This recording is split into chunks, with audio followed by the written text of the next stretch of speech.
Quality Live, but because I remember this album was so hyped when it was coming out, especially since he signed that Nas co-signed and everything like that too.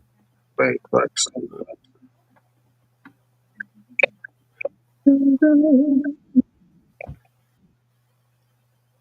Because when people think mass appeal, they quickly think like Run the Jewels Right, and stuff like that, which that's somebody we have to talk about in the future too.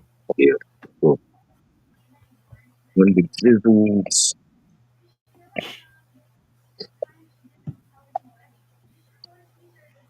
So Wendy Williams is actually going to appear on The View via telephone Friday, her first televised appearance in a while.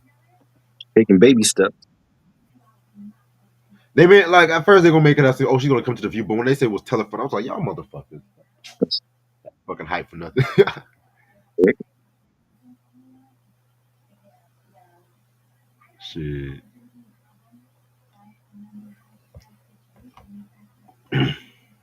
I might see that Looney Tunes movie this Friday that's coming out. About the day the Earth blew. You heard about that shit? Nope. I What's that might see about? that shit. Apparently, it's like a Looney Tunes movie that got pushed back a few times. And they And releasing it now? I ain't seen no promotion for it or nothing. right, right. I mean, I saw the trailer. It was pretty decent. It's Oh, 2D animation. The animation looks better than Space Jam 2. wow. Like fuck Space Jam 2.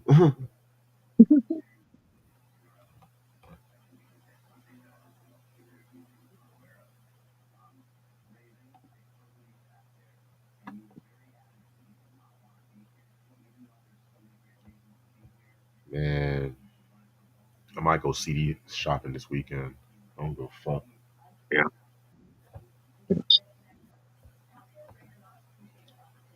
There's some shit I do want to get before the collection starts. Mhm. Like I finally saw the vinyl of G and X. That shit like $31 and shit. That's not too bad. Yeah. Get it now. I can get that shit cheaper. I have connections. You can get it cheaper. Yeah, Yeah. I have connections. I'm a G. Eric is always an option too. Yeah, whenever I can hit him, whenever I can get in touch with him, because his And Facebook got the nigga's still deactivated. in jail. He's still in the first Yahoo jail and shit. At YouTube jail. this point, I mean, he got his YouTube back, but at this point, I feel like he just deleted his Facebook. To be real with you,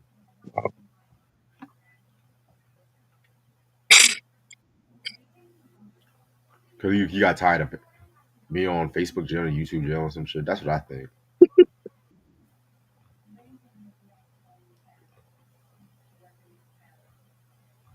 Never gonna give you up. Must start in about 5 minutes. No matter how you do me, never gonna give you up.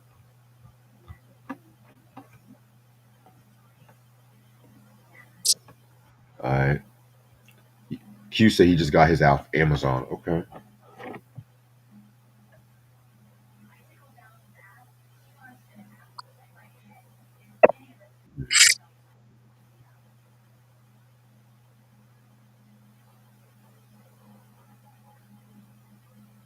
that's weird. Okay. So apparently, Gladys Knight was sick, but she said she's feeling better.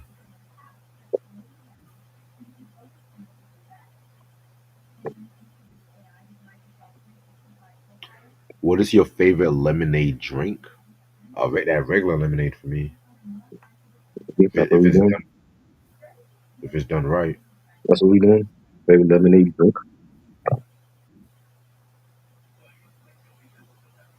Hey, I love lemonade. That naturally made, not that pussy ass concentrated shit. That shit gotta be naturally made. That shit gotta have that right sugar. That shit gotta be sweet.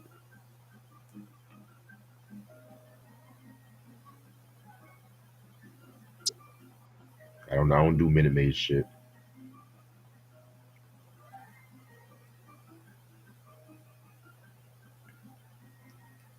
Lemonade is a popular drink, and it still is. Come on, boy. fuck with me. Fuck,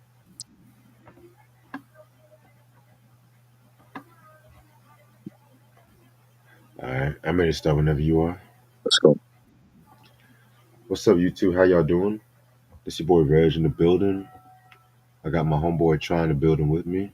Yo, Today's album anniversary is a classic. We're going to talk about Killer Priest with that heavy mental, mm, which we've done a review on in the past. This album came out March 10th, 1998 on Geffen Records, just under MCA. You guys should know who Killer Priest is. He's a Wu Tang affiliate.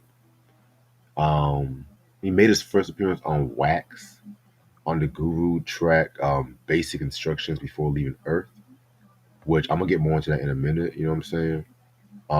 He also was had his group, the Sons of Man, and stuff like that too. You know what I'm saying? So, they dropped a few good shit. You know what I'm saying? Yeah, man. So he dropped his first album back in 1998 and shit. You know what I'm saying? This shit was mostly produced by like the affiliates, like True Master, Fourth Disciple, John the Baptiste. Even Killer Priest does some production himself. You know what I'm saying? I don't give a fuck when no one say this is a classic album. I don't give a fuck when no one say.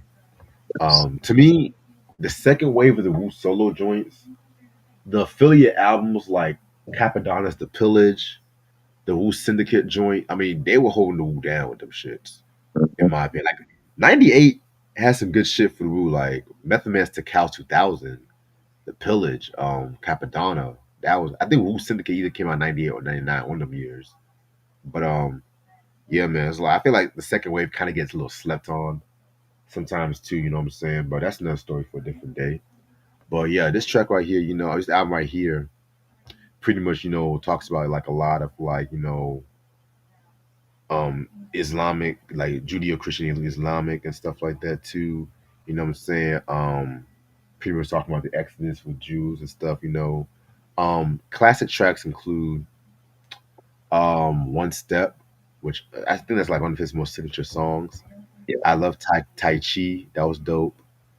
He also done his own version of Basic Instructions Before Leaving Earth. I'm gonna keep it a buck. I kind of prefer the Liquid Swords version better, in my personal opinion. You know what I'm saying? But this version is not bad either and stuff. You know what I'm saying? yeah, High Explosives. You know what I'm saying? That was pretty dope and shit. I mean, this whole album, it it sounds very different from like a lot of albums at the time too. You know what I'm saying? Like, I feel like this album was kind of ahead of its time in a way. yeah, You know what I'm saying? An album like this would have definitely.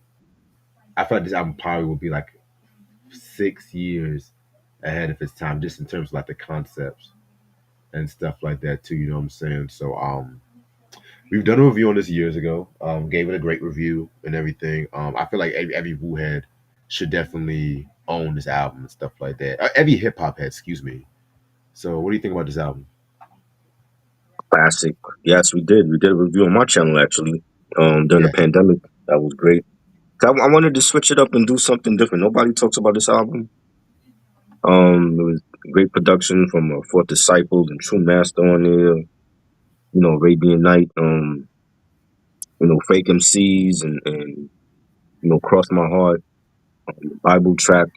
I loved it. I think it's definitely his best album.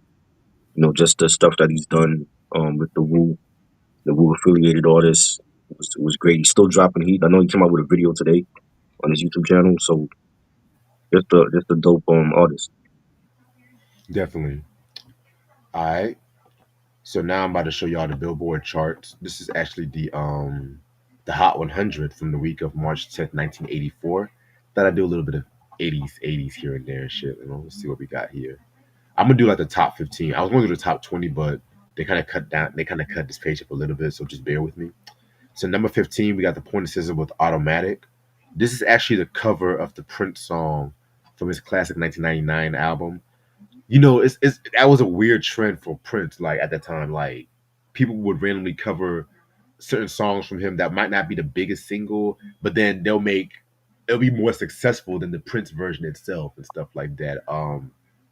Pointer Sisters did it. Melissa Morgan did it. Hell, even Latoya Jackson covered Prince. Oh, So, Jack. Wow. yep, Latoya Jackson. Believe it or Wow. not. Um, yeah, number 14, we got Christine McVie with "Got a Hold on Me." Rest in peace to her and shit like that. You know, got Fleetwood Mac in the building. Number 13, we got "Let the Music Play" by Shannon. I heard a song. I'm gonna be real with you. I never really was a big Shannon fan like that. You know, I'm gonna be I real with actually you. got I got 12-inch vinyl for that joint.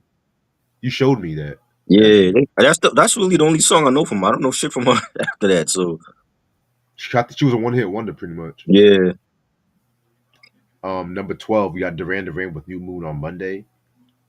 I never heard that record. I'm gonna be real with you. I don't never heard think. that one. Yeah, I like a few Duran Duran songs here and there. Yeah, I like that stuff in the 80s. Yeah, like "Hungry Like a Wolf." That Yes. one track with the models and the video and stuff like that Yeah. too. I forgot the name of that track.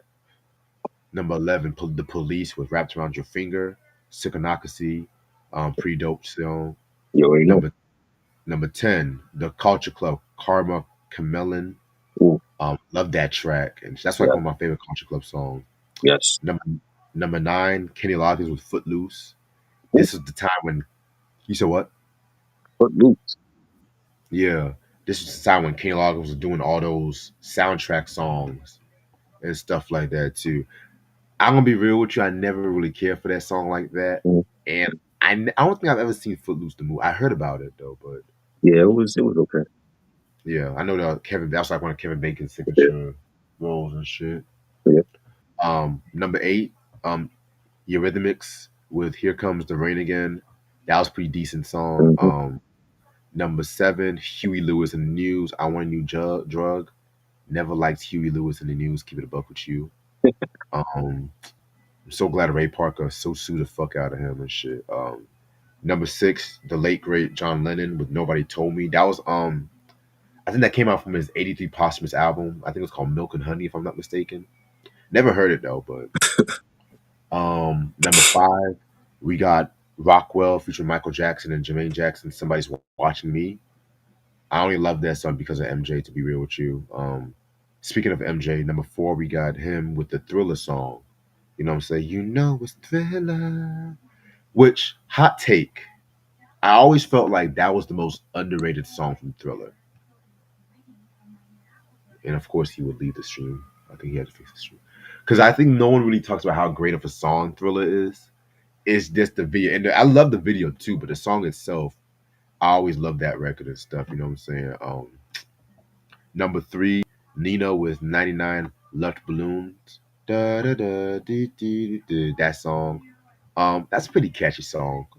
Number 2, Cyndi Lauper with "Girls Just Want to Have Fun."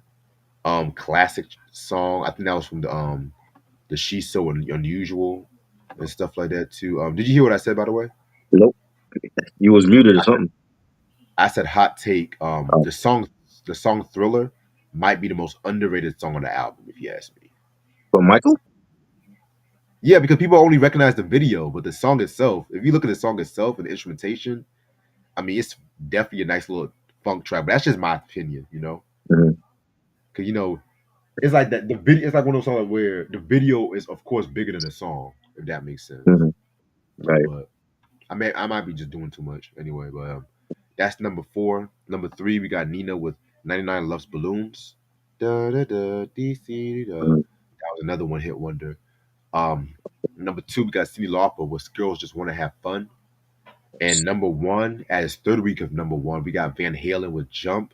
I might as well jump, jump, da da da da da da da Yes. da. Oh my god, that's actually the first Van Halen song I've actually heard, believe it or not, and I just Wow. immediately loved it. Yeah, that was my intro to them too. Oh wow, So, yeah, that 1984 album is just one of the best albums, and that might be the best rock album of '84. Fuck it. yeah. Um, all right, now back to the main event because we do have 20 songs. I do gotta get some rest for work. We're gonna go with my boy Dave East with that "Survival." Give me 1 second. Let me show y'all the album cover.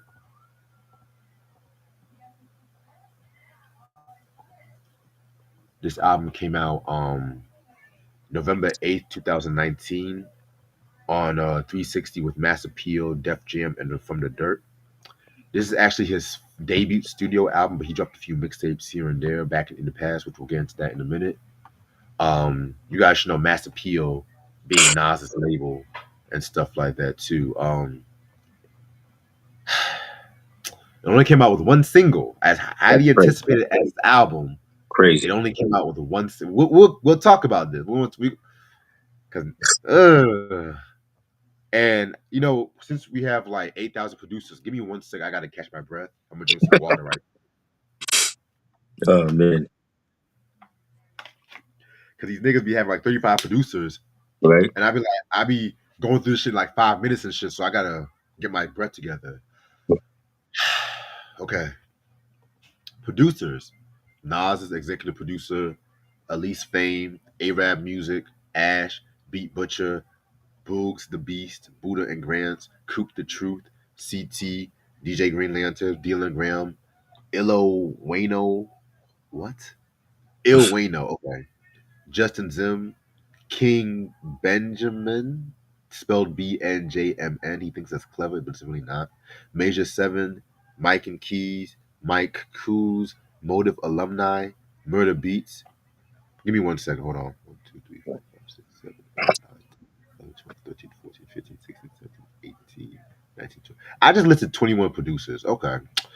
Nas Sense, S. Dot, Shukati, Sue Got Hits, Sweet Symphony, Swiss Beats, The Mechanics, Timbaland, Vidon, and with there are 30 producers on this album. That is insane. Crazy. That is fucking insane. Insane. Now the guest appearances, you got DJ Premier who does scratches, Yeah. who You should have get some beats on there. I thought made the beat, but I'm gonna get into that in a minute. Right. Jay Black, of course, Nas, Tiana Uh-huh. Taylor, Rick Ross in the Dream, Fabulous, Jacquees, okay, Gunna, Oh no. Mosey, E40, Lil Baby, Max, okay, DJ Clue, Ash Leone, aka Fake Ass Erica Badu. More on that later. Ty Dolla Sign, and Yo. and some posthumous vocals from Nipsey Hussle, which I'll get into that in a minute. Okay, so how did you get into Dave East? Um, with the Kyrie Chanel album, that mixtape album that dropped in what was the other joint? The Paranoid joint that he came out with. That album and yeah, it was just I forgot exactly. I think it was like that mixtape, the Kyrie first. You know what I mean? I kept hearing about him and I listened to that album. That was good. And just some of his projects over the years, the Paranoid album, the Beloved album he did with Styles P. Um, what else he did? He did he came out with a mixtape last year.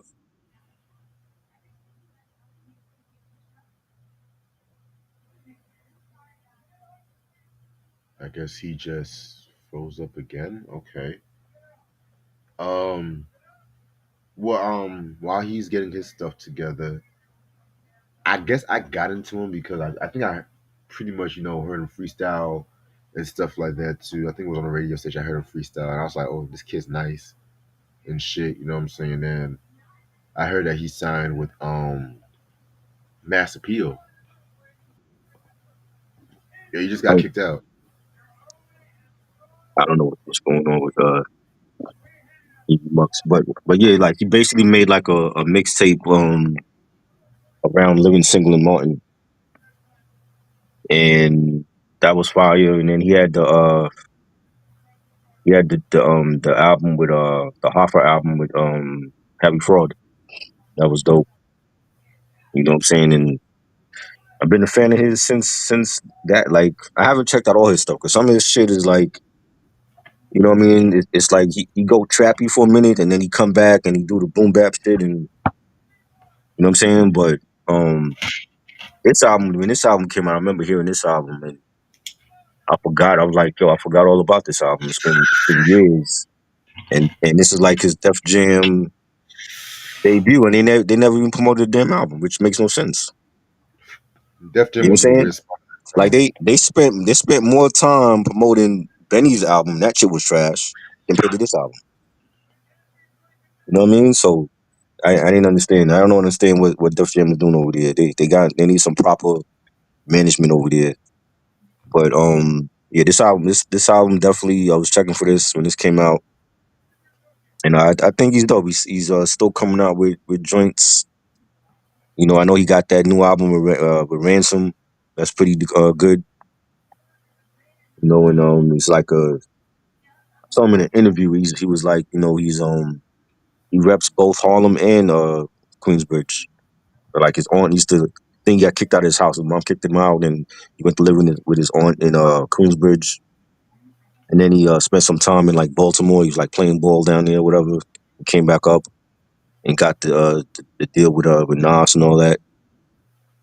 You know what I mean? So he kind of like rep both Harlem and Queensbridge.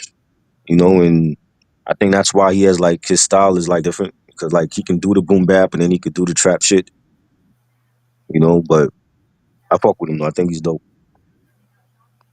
Okay, cool, cool. Um, I was actually going to say I don't have like a grand story how like I heard him freestyle. I think on the radio station. I don't know if it was like Breakfast Club Right. or any of those other culture vulture stations, but I always thought he was pretty nice. I always thought he was pretty nice and stuff like that too. He's one of those cats. The hype is real with him, but he just does not have the right marketing. What the hell's going on with try shit? Anyway, I just never felt he had the right marketing and stuff like that too. You know what I'm saying? But yeah, he's always been nice as fuck and shit. You know what I'm saying? He's always been nice as hell and stuff. That's when I thought that he was going to be on Mass Appeal. I thought he was going to like it was going to be something monumental. Which, to be fair, it to be fair, I mean, I haven't heard the joint from 2023, the Fortune Favors the Bold album and stuff like that too. 'Cause I think he left Mass Appeal. He just released that slowly on Def Jam and shit like that too. But whatever, man. But I've heard of the few mixtapes I heard, like those Karma series and shit like that. But yeah, man, let's get right into it. So, for those who don't know who Dave East is, he's a rapper and shit like that, occasional actor too. You know what I'm saying? He's for damn. He was born in New York City, East Harlem and shit. You know what I'm saying? Pretty much, he got his deal. At first he was gonna be a basketball player, which he did like do some basketball here and there and everything like that too when he was in college. But at the same time, from what I looked up, he had issues with his coach, with how they were running the team and everything like that too. You know what I'm saying? So he left the university, which that pretty much was like a win lose because he actually got in trouble a lot around that time too. That's when he started rapping more and everything like that too. And then he dropped his first couple of mixtapes because what many people don't know was that he was actually a crip and stuff like that when he was a teen. And then all of a sudden, he served a prison sentence, and while he was in prison, that's when he became a Muslim and shit like that too. So he got releasing mixtapes and everything like that too. You know what I'm saying? Doing what you gotta do to survive. And fast forward to 2014, his music caught the attention of Nas and everything like that too. You know what I'm saying? And what many people don't know about Dave East was that he was actually close friends with Nas's brother Jungle and shit, which I didn't even know about till I looked him up and shit. You know what I'm saying? So pretty much, he got signed to pretty much he got signed to Mass Appeal and everything like that too, and everything. And give me one second. He got signed to Mass Appeal, and he started dropping some mixtapes and stuff like that too. I try. Give me one second. I'm about to send it to you right now. And so while he was on you gotta remember Mass Appeal Records and everything. That was like Nas's label, and to me, I mean, that label has been popular, but to me, the really main grab of the label was like when Run the Jewels, Run the Jewels, and everybody was doing his thing and stuff like that. I sent it by the way, try if you're watching and everything. Run the Jewels, they dropped their series and everything like that too. So and you gotta remember Run the Jewels at the time, Run the Jewels was definitely like one of the most popular duos. I mean, they're still popular, but I'm more of a fan like the first two Run the Jewels and stuff like that too. You know what I'm saying? But yeah, man. So he drops his mixtapes. He got a lot of critical praise, some accolades. He actually ended up being a freshman class of 2016, which that was like one of the last relevant classes in my opinion, because that freshman class had Designer, Anderson Paak, Savage, Denzel Curry. I mean, I'm gonna be real with you.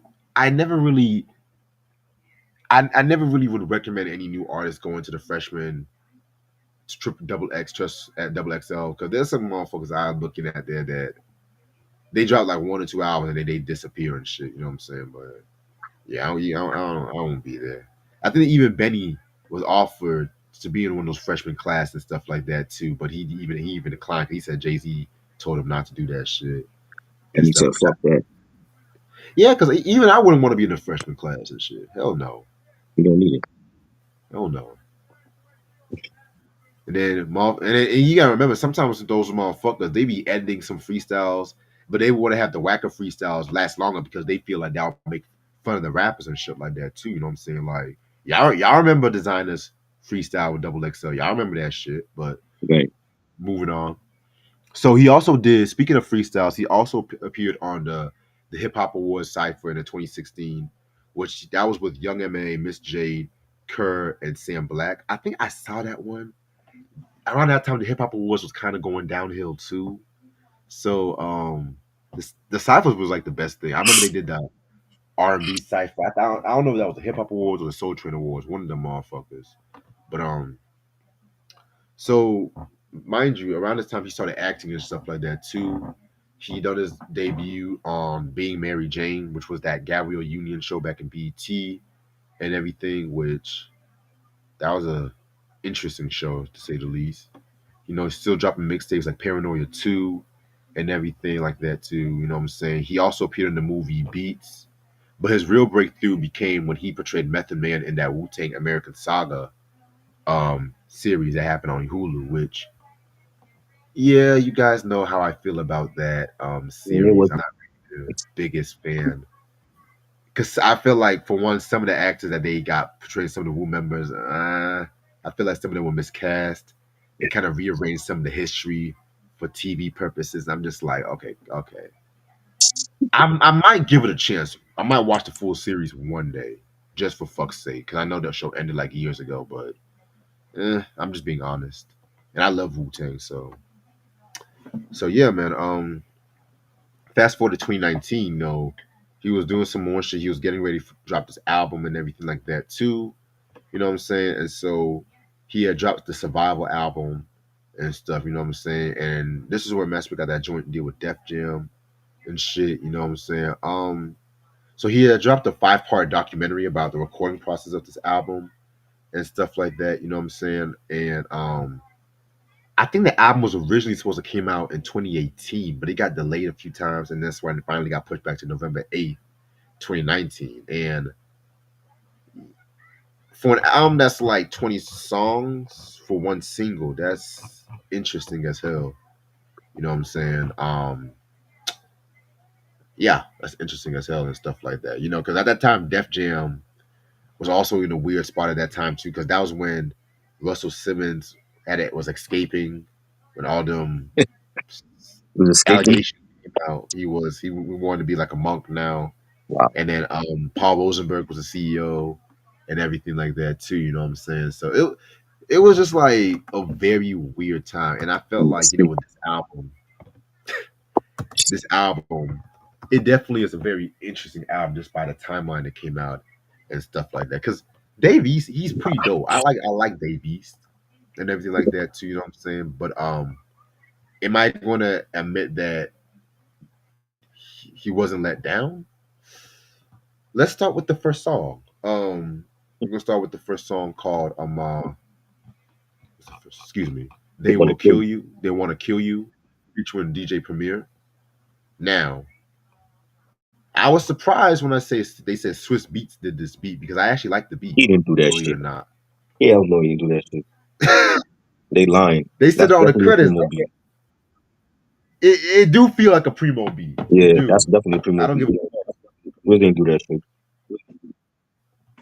I was about to say a Swiss Beats beat I like after Right? 2002. That doesn't sound like none of his generic shit. Get out of here. Right. We don't have to, ladies and gentlemen. Oh God. But this is actually a banging ass song. A nice way to kick off this. A nice way to kick off the album and stuff like that too. You know what I'm saying? He was talking about how people were doubting on him and how how people thought the label was trying to shelve him and stuff like that too. You know what I'm saying? So just he definitely nicely. Damn, I can't talk. Nice way to kick off the album and shit. If you ask me, I love it. I definitely think Swizz might have paid Primo under the table for this beat. He definitely didn't do this shit. Fuck no. He didn't do this shit. This was definitely all Primo from the scratches to the beat itself. You know what I'm saying? Like, yo, we just saw that video today where Jimmy Jam said that it was never Dilla and Tip that did the Janet joint. That was him. So this shit goes on. Right. Like niggas will take like production credit and it's not even them doing the damn beat. Yeah, because I was thinking to myself, I heard a lot of Swiss Beats shit around this time, and he's pretty You much know what I'm doing the same saying? shit from I'm like, yo, before. we always thought like, yo, it was Dilla and Tip that did that got till it's gone. And Jimmy Jam is like, no, I did the beat. Dilla wasn't even in the studio. He said only Q-Tip showed up. Which You makes know what I'm sense saying? too. It They makes sense like, because yo, I like. Dilla did the Oh, go ahead. remix, but he didn't talk about the remix. He's like, yo, when Tip showed up, it was him by himself. Dilla was not a part of that shit. Oh yeah, because the video version is the remix. Right. Oh, You know what I'm I saying? be But I be so and forgetting that. remember in the clip, he's like, yo, like I watched the brand Nubian, a brand new heavies joint in the one that Dilla did, the Sometimes remix, and he was inspired to do that beat. When you hear that beat, that sound like Dilla. That don't even sound like Jimmy Jam and Terry Lewis. You're right. You're right. You know what I'm saying? I'm like, yo, when you hear this song, this is all Primo. Ain't Swiss Beats ain't had shit to do with this song. That's bullshit. Oh, this is all Interesting. Primo. The beat was fire. You know, Primo using he sampled the Prodigy's part. You know, Survival of the Fittest. You know, you had Davey saying, "I come from the slums, had to walk when we wanted cars, couldn't afford the shit that y'all wearing, made me want to rob." I love this joint. That's definitely should have had a video. Def Jam dropped the ball with this shit, and it was a great way to start the album. No I agree. intro, just get straight to it. Right, because they dropped a fucking 5-part documentary and shit. You would think Yeah, that this was gonna be like exactly, some thriller shit or some fucking Good Kid, exactly. Mad Kitty shit or some And shit. I remember Hell, watching even those little videos. I'm like, what? Why the fuck y'all just drop one song? even Glorella's album got promoted more than this shit. Exactly.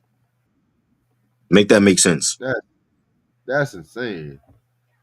That album's not actually that bad though. I ain't gonna hold you. But anyway, number two, we got Penthouse featuring Black.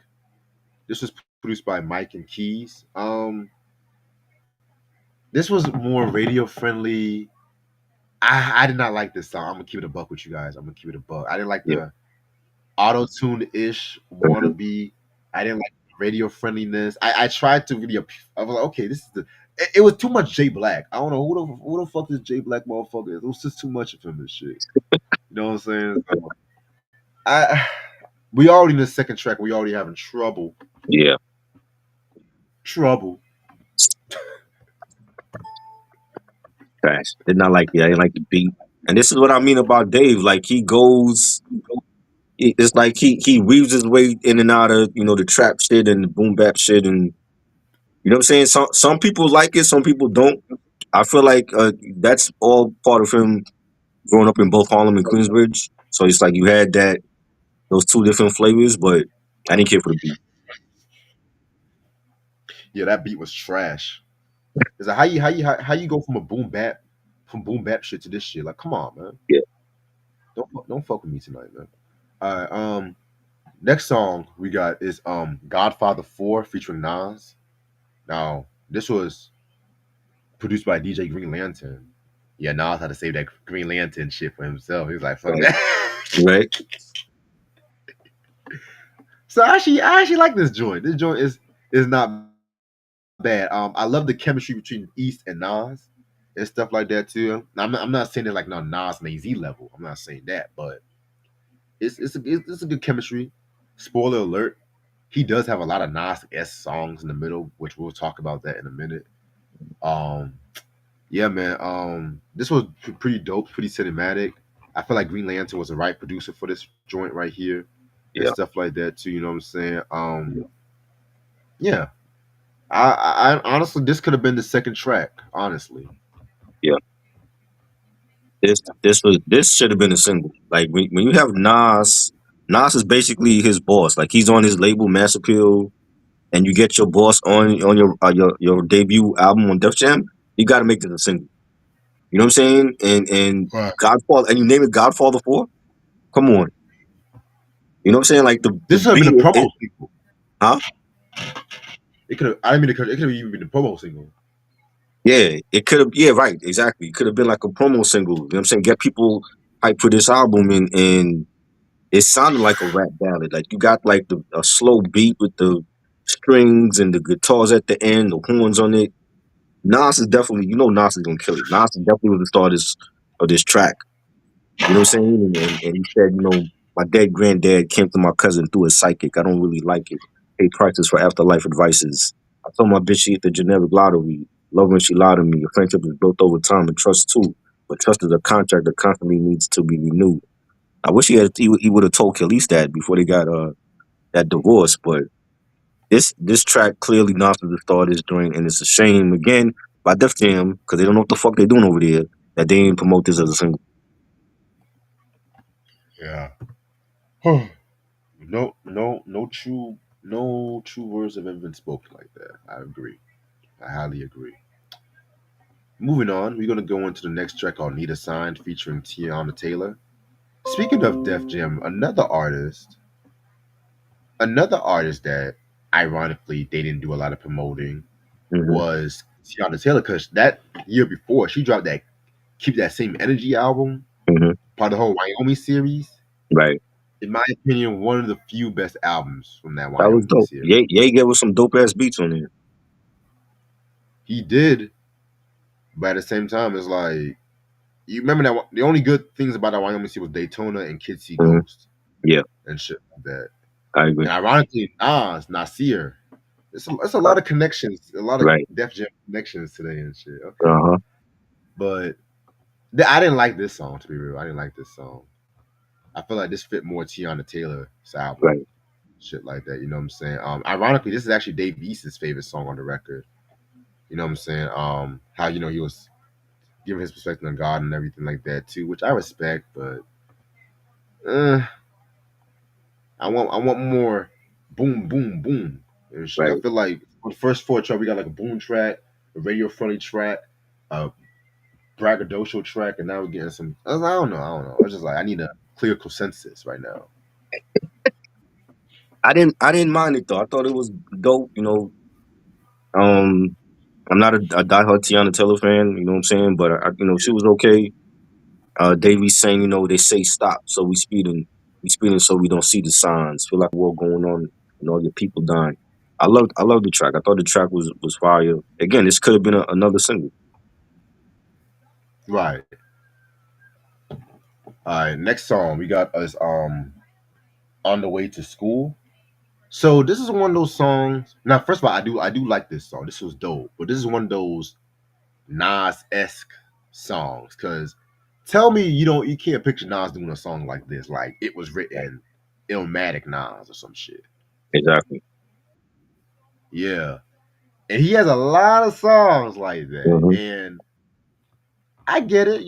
Nas is like one of the best rappers of all time. He's one of my top five, top three, if you ask me, and stuff like that. And I know that rhymes because I'm smooth like that. But yeah. But this joint right here was pretty dope.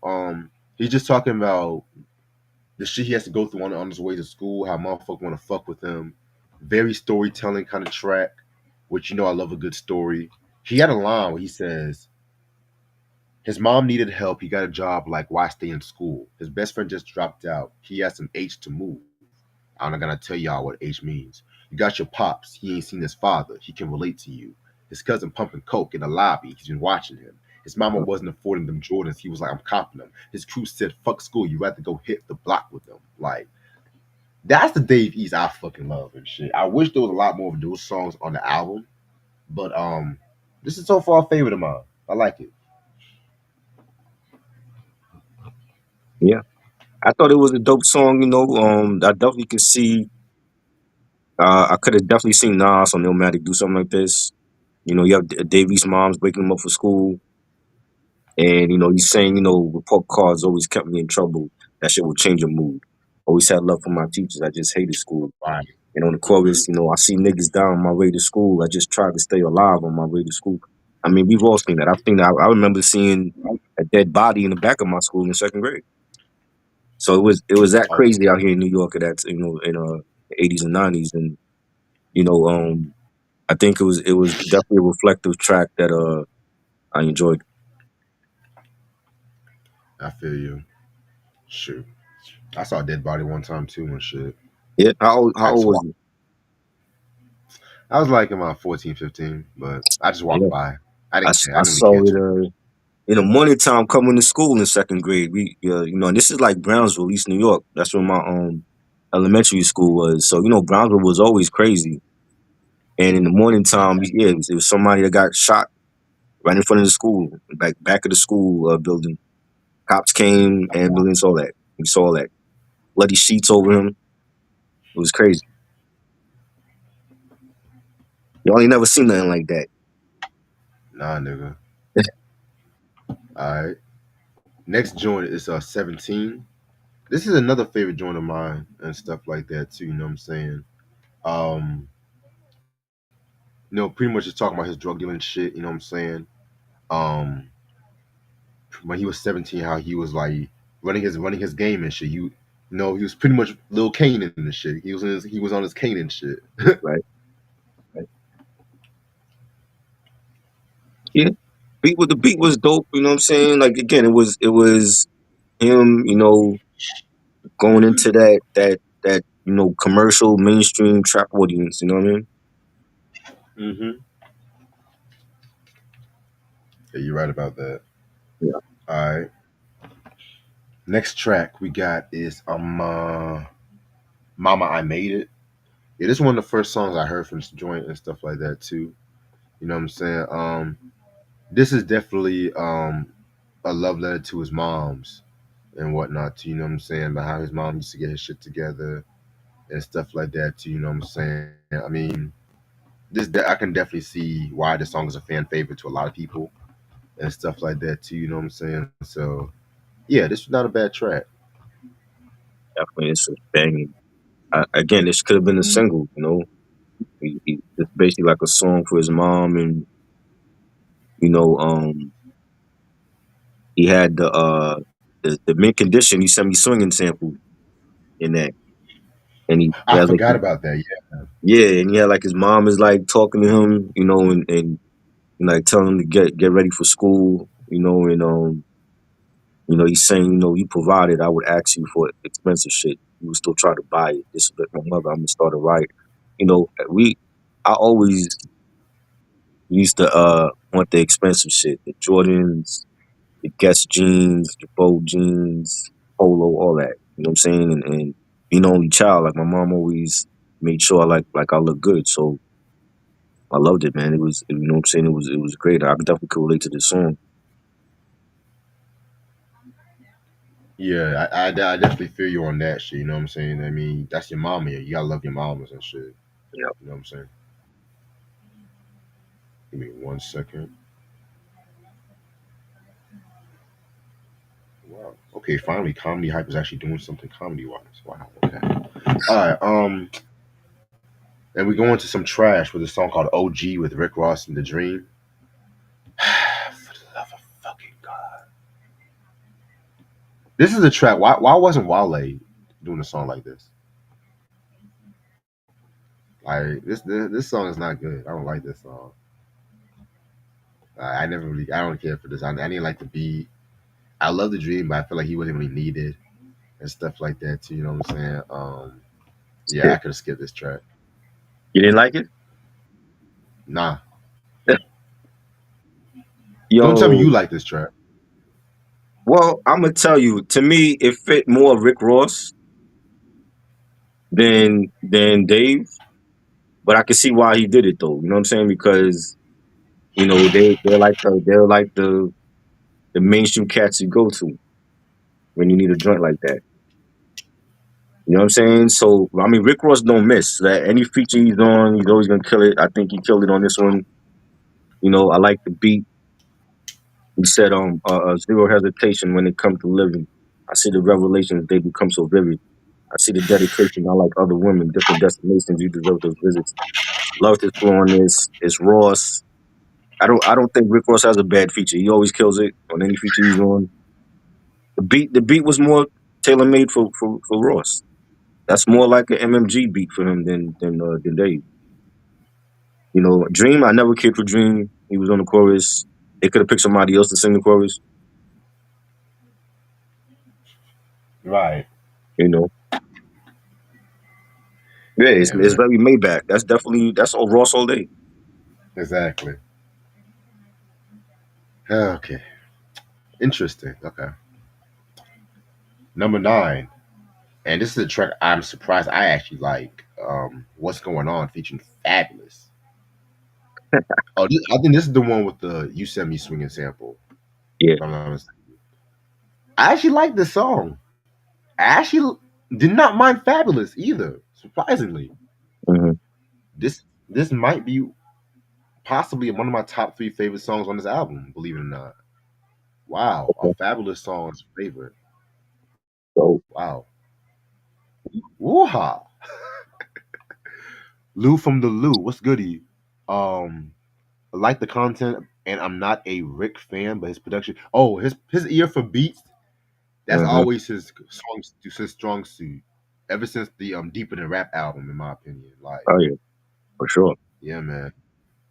If you like Rick Ross and shit, like, oh, you say you're not a Rick fan, but we did a discography breakdown. Y'all make sure y'all check that shit out. But yeah, Yes. man. Back to this song. What's going on? Pretty dope track right here. You know what I'm saying? On there on some braggadocio shit. You know what I'm saying? Surprisingly, Fabulous stole the show on this Right. one, which We don't say I'm that too much. shocked. I'm shocked. We don't say that a lot about Fab. Not anymore, at least. Right. Should I quote a Fabulous verse? Is Yeah. this the first time for anything? Quoted. I might as well. Fuck it. This Yeah. nigga said, "Real tishy bows will wipe your nose. Making friends with the money, expose all top foes. I be super fly. These hoes just wipe my clothes. She's an easy target. You post to snap at those." Okay, I was like, okay, Fabulous, riding on the beat and shit. I like it. It's not a bad track. Yeah. This is dope. It had like an '80s old school R&B sound to it. You know, I don't know when the last time I said that Fabulous had a great verse on a song. It's been years because he don't come out with shit. But this is Right. dope. Definitely enjoyed his verse. He said aliens, yeah, the head out of this world. Took you to the party store because I'm proud of you, girl. Bet you don't know, probably because it's too slept on. It's that dope that make the block get their two step on. I love this verse. The verse was fire. That's the Fabulous that I know. When he used to be consistent, he was good. Again, like this is another missed opportunity by the label where they could have had this as a single. Right.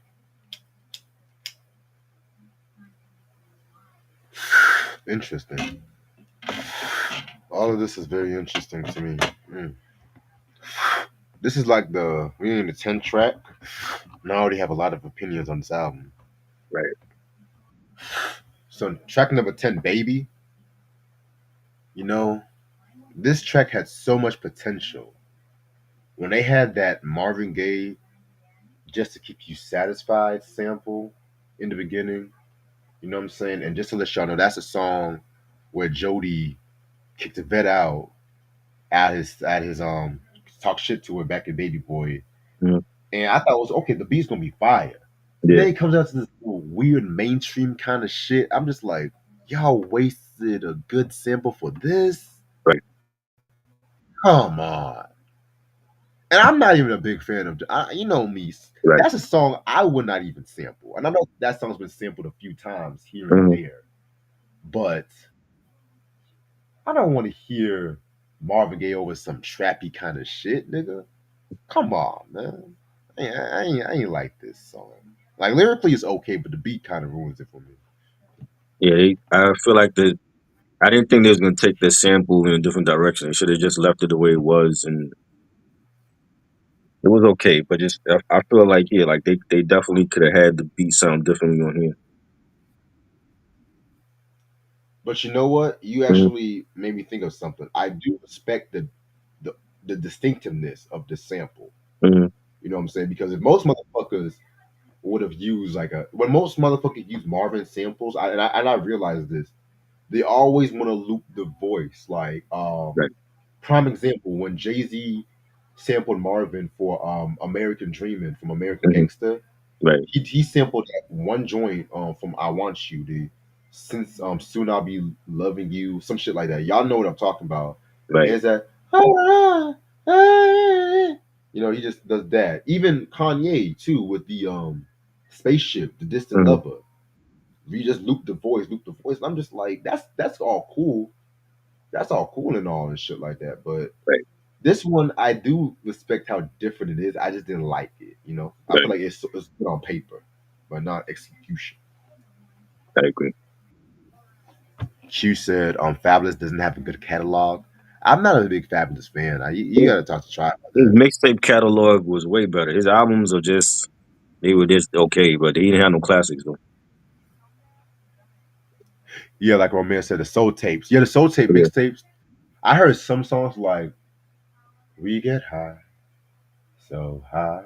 That's that sample, that sample and stuff like that. Oh my god, the a soul lot of motherfuckers. tapes. Yeah, them Soul Tapes. Hmm. The one with like the Yeah, Apollo kind of background. That's like my uh-huh. favorite Soul Tape. Shit. Yeah, the soul tapes, the summertime shootouts. There was no competition. That's his best shit. Like, well, his albums were decent, but he have no classic albums. Right. Next joint.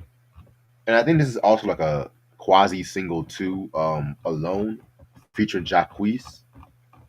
To me, one of the worst songs on this album. Does he sound so fucking needy and whiny on this Oh fucking man, track? And it's bad enough that you got Jacquees, which he has a few good songs here and there, but does he?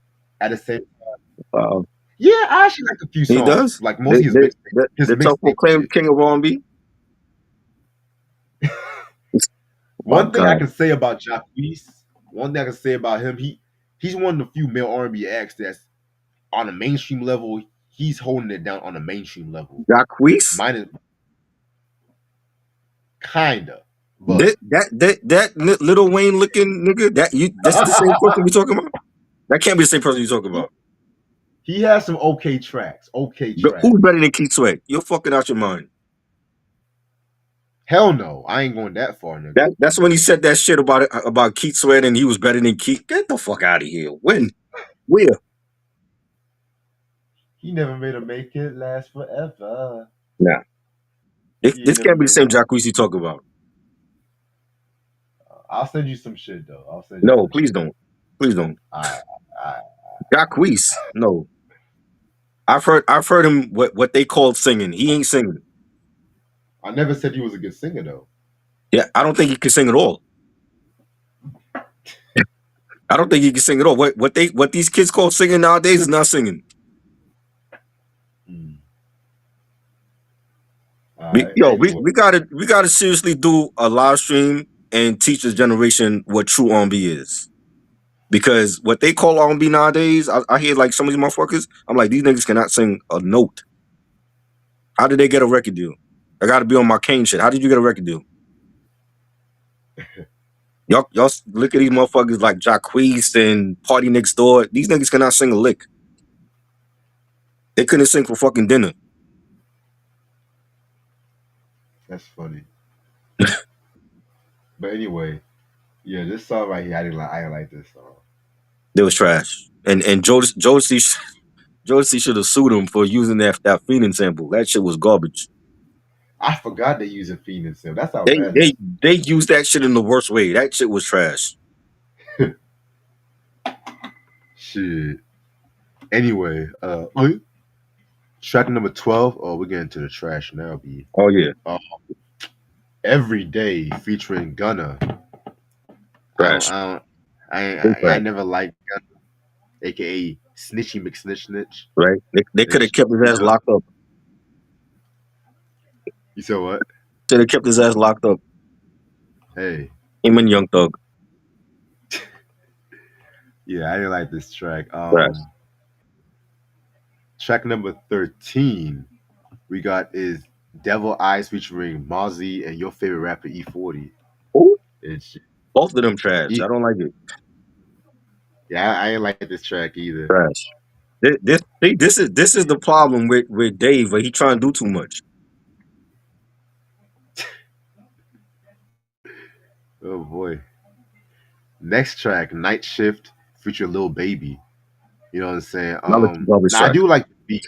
I like the beat, but No, I don't care for Lil not for me. Baby. Yeah. Trash.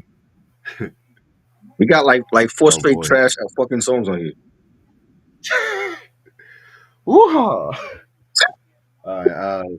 Track number 15, Wanna Be a G featuring Max B. Hold your head up, Max B. Yes. This one's decent. It's decent. It's not great, but it's good. You know what I'm saying? So it's alright. Okay, now after four straight garbage tracks, then we get back to the good shit on here. It was great to hear Max B on this track. He definitely killed it. I felt like Dave was basically stealing Max B's flow. You know, like that whole sing song you said that he do. And Max is the star of this track. Like, hold your head, Max. Hopefully come out. It's supposed to be coming out in November, I heard. I don't know how true that is. But yeah, this shit was fire. Like the beat was fire. Max doing his thing on here. Said a bottle of Douce, let's crusade. Niggas be jelly, they hate the bigger two shape. Fire joint. Again, another joint that could have been a single that Def Jam fucked up on. Hmm. Hell, maybe Trump might pardon Max B. Hey, but if he gonna pardon Max B, he might pardon your boy Diddy also. We don't want that.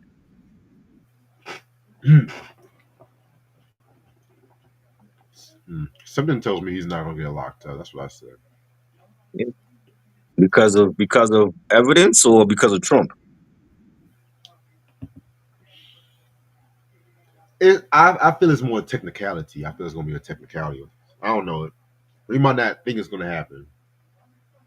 Well, like I feel like if he you can't they have to be the thing what they gotta prove is like the women that were involved in that shit, they have to prove that they were willing. Because if they wasn't willing and they were drugged, then he's going to jail. If they were willing, you can't send them to jail because they were willingly freaks. You know what I'm saying? Right. Even if it's fucked up to other people and they wouldn't do this shit, but if those women were willing, he can't go to jail for that. But I still Right. think his career is over. I think this is it for him. I don't think he can come back from this. Surprise, surprise, surprise. All right. Next joint we got is called Me and Mines, featuring DJ Clue. This is actually my favorite track on the album. After a lot of hurdles, believe it or not. Right? Um, oh wow, yeah, man, he was on the street shit. I love the beat and everything like that too. He was writing on this stuff. You know what I'm saying? Again, he's on some storytelling shit about, you know, pretty much about to peel somebody's caps back, if that makes sense. You know what I'm saying? So yeah, man. I love the homage to Biggie, just me and my bitch and shit like that. You know what I'm saying? Not a bad track. Love it. This is dope. Having a legendary DJ Clue on here. Beat was fire. This is like, to me, this is like Dave's version of Me and My Bitch. You know what I'm saying? Like Saying, yeah. he was inspired by Biggie's joint. He was like, yo, let me do my own version. And remember, DJ Clue used to be a DJ for Bad Boy before he went to Rockefeller. So I definitely think this is like his version of Me and My Bitch. I forgot he was rolling with the Didster Yeah, and shit. it's good love. Rolling with the Diddler. Hey. That's your new single. When that dropping? Nah, You gonna drop it the day that the trial starts, like Mace? he never. Oh yeah, Mace said he's gonna drop a new album. I I ain't believe him. checking That's for that. I ain't checking for that. Mace been done. I ain't checking for that shit. rolling Fuck with the no. You Didster. ain't fooling me twice. I'm good. All right. Next track we got is oh Jesus Christ. I thought we were already done with the trash, but it's called Daddy Knows, featuring Ashley Leon. This girl was a fake ass Erica Badu, yo.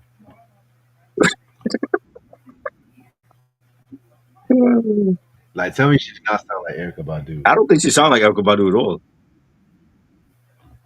Uh, I never heard. I don't know I who ain't, the fuck she is, but she definitely ain't got the singing chops like Erica. So I don't know who the hell she is. yeah. I mean, I got what he was doing. Like, it was just a tribute to his kids and shit like that. But the singing, I didn't like the singing on this one. This should have been a single. It should have been a single. I Really? know. Yeah, because again, it shows a different side to when you see Dave for the most part. What's he talking about? Bitches, money, Drugs. right? This is like he just had his daughter, Kyrie Chanel, and she was still little at this time, and I seen a post. I think she like turned 9 years old or something recently, and this is like a different side to him, like that they could have like showcased, like, oh, like he's a newborn dad. You know what I'm saying? He's talking about, before when he wasn't a dad and when he's heard the Nas song, he became a dad and he understand and see, things differently now. This is a missed opportunity. Again, I blame Def Jam for this. You know what I'm saying? I thought the beat was fire. I don't know the Ashley Own chick. I don't think she sounded like Erica because they not nobody sounds like Erica Badu. That's why she's a legend. You know what I'm saying? I don't think this chick sounded like her at all. Um, when he says, ain't nothing cooler than being your dad. I could be mad at the world. As soon as I see you, I'm glad. I see the world different. Just me and my little girl chilling. Violate. I make the world feel it. When Nas made that song about daughters, ain't know the lyrics. He wasn't born yet. I'm listening. I can feel it. I love this. I love the song. I think this could have been a single that Def Jam fucked up on.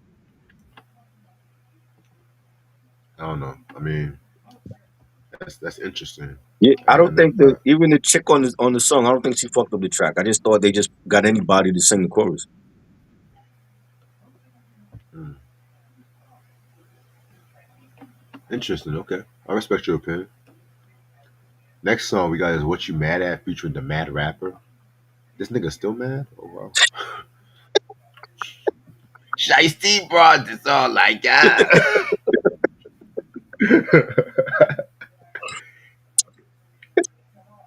This nigga's 2019. This still good. Niggas still mad about He's shit. still mad. What you mad at? Nigga been real quiet since did he got locked. Right? He ain't say shit. He like, let me keep my mouth shut. I'm on them tapes. You heard from everybody from Stevie J Oh to man. Mark Curry. This nigga, the only nigga that go quiet and goes. Hold on, Yeah, Mark Curry. Hold on. he ain't say shit. They gonna call him in for questioning. That's why he ain't say shit.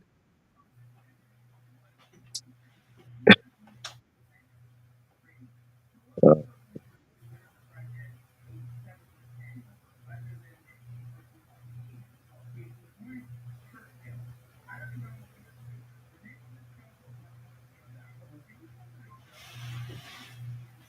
Sorry about that. But yeah, man.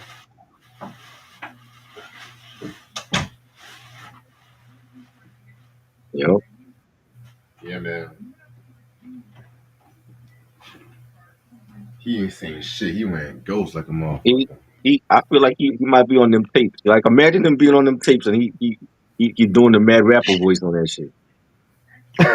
You know what I'm saying?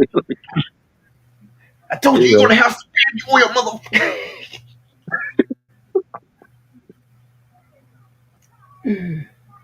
I'm weak. But anyway, yeah, I actually like this track. What you mad at? It kind of give me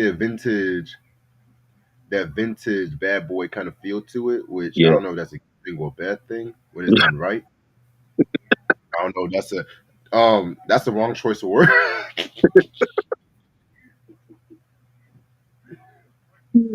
No, when it's done right. Right. But it's actually not a bad track.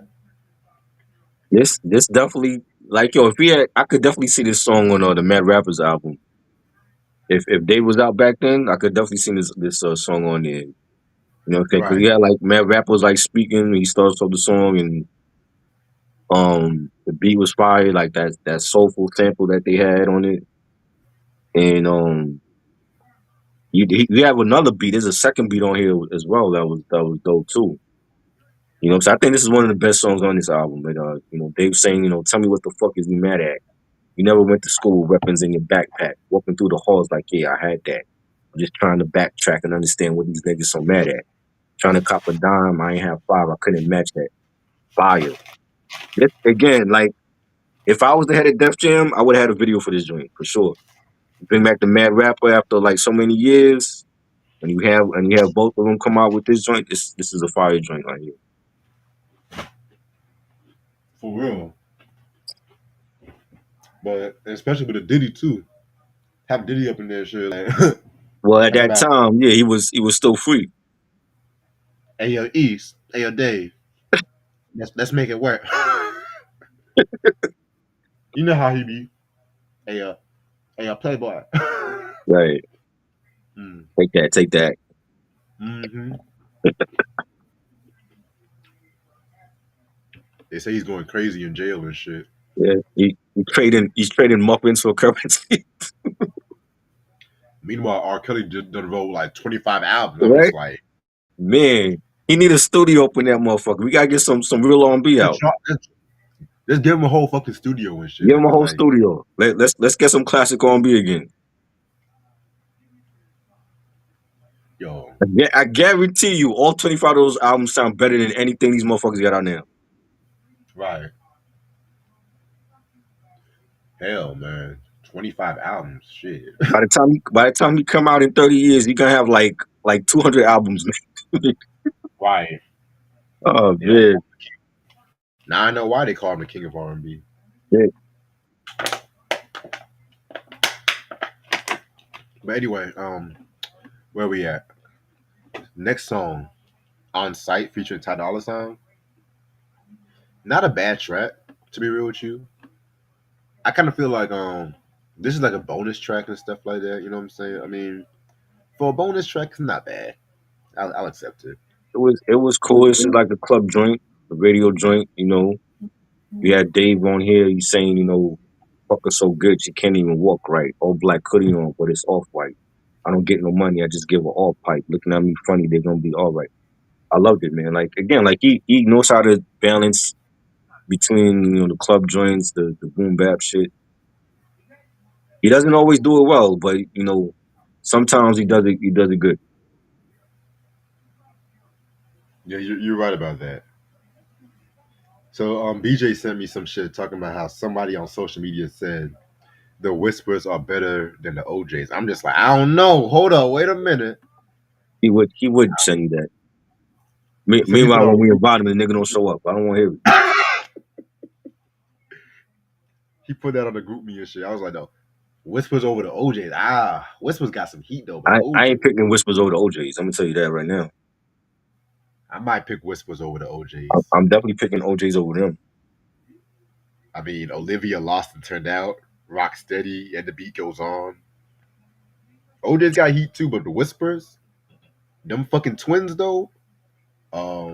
What's that other joint?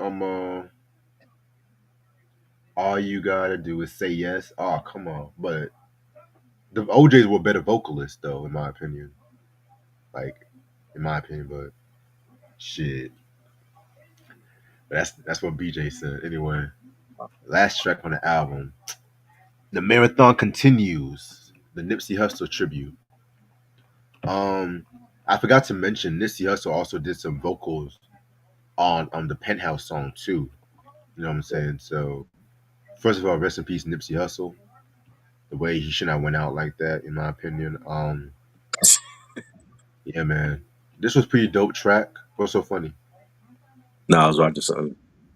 I was like, damn, I ain't know. I saw it. I was like, damn, you laughing? Let me stop. But yeah, he talked about how he want to continue the Nipsey's marathon to preserve his legacy. Speaking of Nipsey Hussle, I heard they were actually planning on dropping a posthumous Nipsey Hussle, so that's gonna be interesting if it's done right. But yeah, this one's pretty straight. I like this one. That's where the end of the album. This is dope. This really enjoyed this. This one they should have just kept it to this one and not have Nipsey's vocals on that other shit, that penthouse joint. But this was dope. When you said I just sent the song, I'm just waiting on your verse. We was doing the tape together, didn't know your worth, and that would have been fire if it was Nipsey and Dave East album together. Would have been crazy. Right. Yeah, Snoop Dogg on here on the outro. Snoop also spoke at Nipsey's funeral. People remember that. It was dope. I definitely enjoyed it. Great. This is a great way to end off the album. He had no intros. He started off the album strong. He ended off the album strong. Yeah, I definitely agree with you about that. Okay. Oh boy. My thoughts on this album. Oof.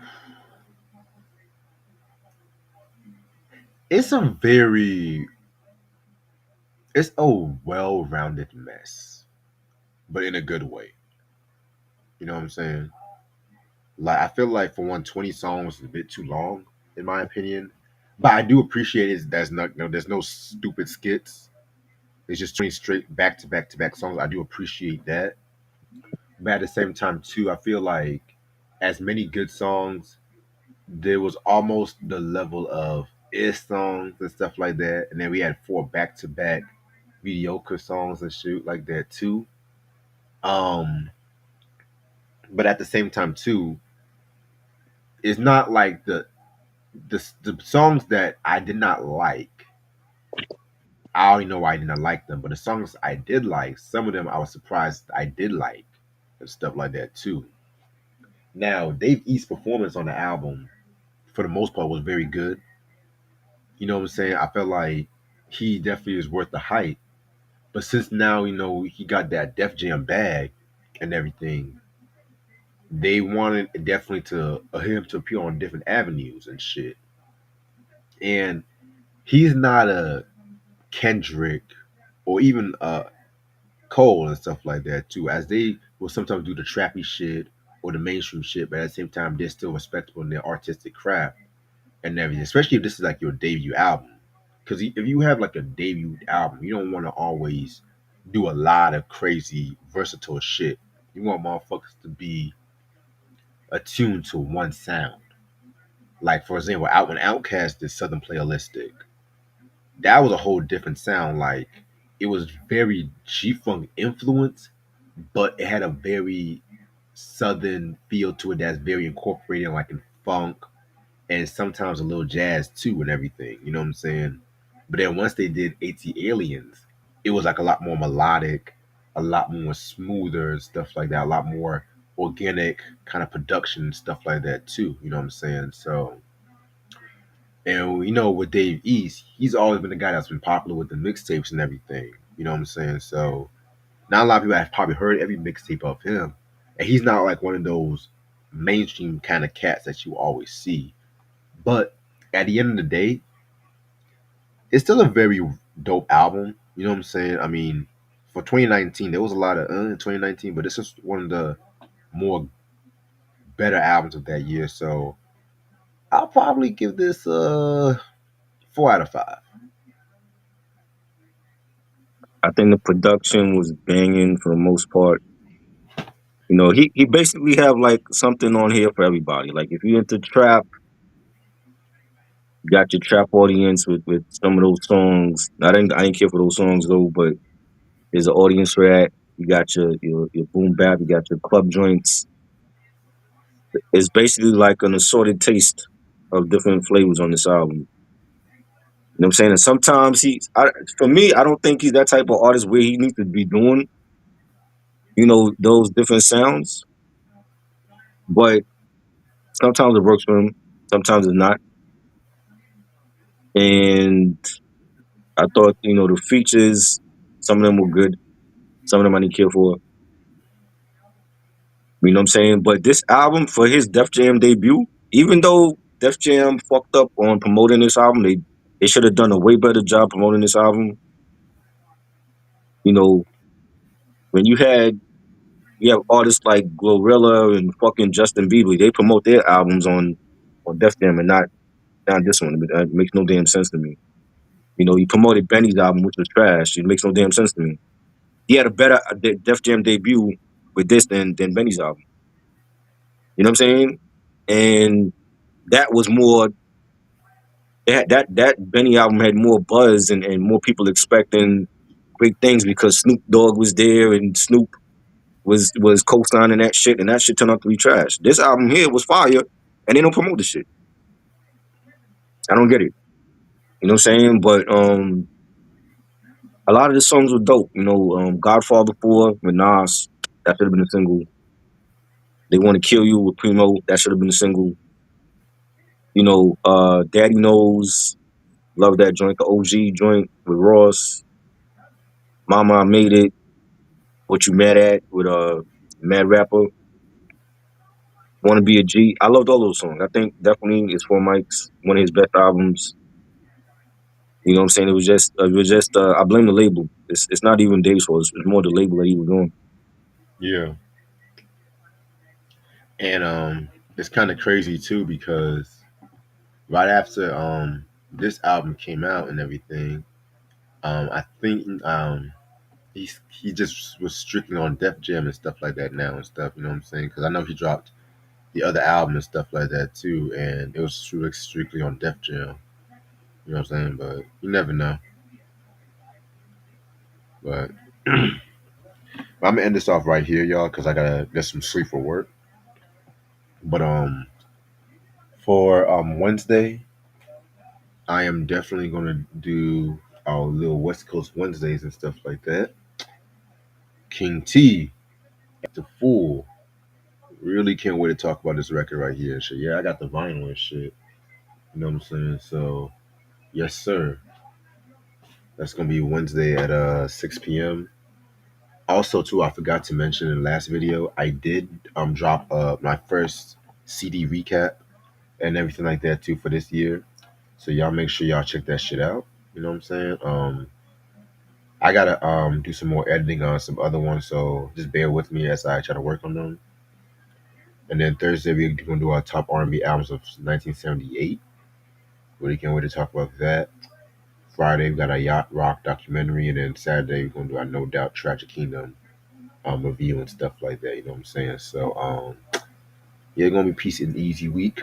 Nice way to kick off the week. Can't wait for the weekend, honestly. I definitely can't wait because I'm definitely gonna try to get me some albums this week if possible. But if not, I want to say fuck it. But anything you want to say before we head out? I just dropped the new series, Tour Stories. First episode was Outcast Think Love Tour. Yesterday was the anniversary. Definitely enjoyed it. Had a lot of people hit me up about that. Second episode will be in June. And yeah, look out for that. Definitely looking forward to doing more of those. And Wednesday will be live on IG Live with Rocker Bass. Shout out to him. Yeah, man. Yeah, shout out to Rocker and shit. Alrighty. Without further ado, thank y'all so much for watching this episode, and y'all make sure y'all cop that Davey Survivor album and stuff like that too. You know what I'm saying? Is it on physical? I've never seen it on no vinyl or CD. I think it is on physical, but it's just kind of Okay. hard to come by. You know what I'm saying? So Yeah. I remember I did see a vinyl, I think once in the blue moon, but it was like mad expensive and shit. Of So course. yeah. Appreciate this try as usual. I'll see y'all motherfuckers later. Peace.